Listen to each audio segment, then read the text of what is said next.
वयाची 50शी गाठली की लोक रिटायरमेंट घेतात आणि घरी बसतात. मात्र कराडच्या नांदगाव मधील 65 वर्षीय आजीनी ह्या वयात इलेक्ट्रिकल रिक्षा चालवून रिक्षा व्यवसायात त्यांनी आता पदार्पण केलेलं आहे आणि आपल्यासोबत आहेत आता 65 वर्षीय आजी. त्यांचं नाव आहे मंगल आबा आवळे. आजी, काय सांगाल तुम्ही ह्या वयात तुम्ही रिक्षा चालवताय आणि एवढ्या ट्रॅफिक मधून सुद्धा भोंगाट रिक्षा चालवताय, काय सांगाल? रिक्षा रिक्षा चालवण्याची माझी इच्छा आहे. माझ्या मुलाचा माझ्या पाठीमागे खूप सपोर्ट आहे, त्याच्यामुळे माझी धाडस वाढली. आणि जरा आमचं कुटुंब गरीबच आहे आम्ही, मग काहीतरी हातभार लागावा मुलाला म्हणून मी धाडस वाढली. मुलाला हातभार लावा म्हणून रिक्षाच का, इतर सुद्धा काम करू शकला असता, पण तुम्ही रिक्षाच का? कारण का आमच्यासारख्या चांगल्या माणसाला रिक्षा चालवताना किंवा वाहन चालवताना अडचण येते, पण तुम्ही एवढ्या ट्रॅफिक मध्ये ती रिक्षा चालवता आणि रिक्षाच का? रिक्षाच का नव्ह, सगळी कामं करून बसली मी, सगळी कामं केली ती. पण आता गुडघे दुखतात, मला साखरेचा त्रास आहे.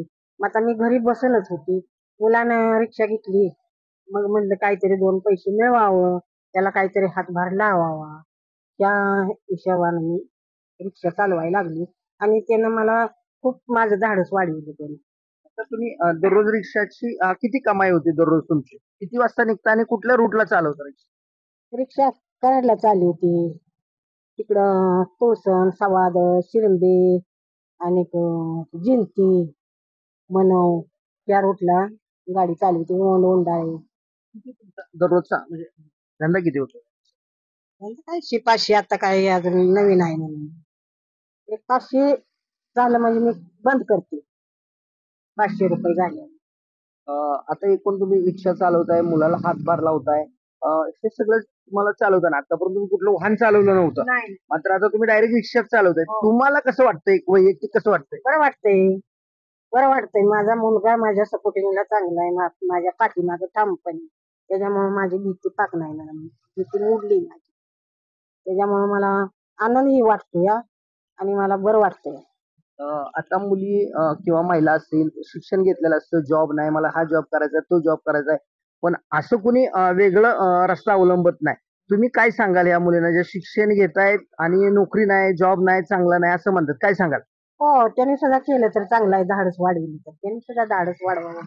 काय नाही, करायला लागल्यावर सगळं सोपं होतं, पण करोस्तवर सगळं अवघड वाटतं. एकदा करायला लागलं म्हणजे काय वाटत नाही त्याचं, आणि आपण आनंदित राहायचं आणि मग ते चालू करायचं. धन्यवाद.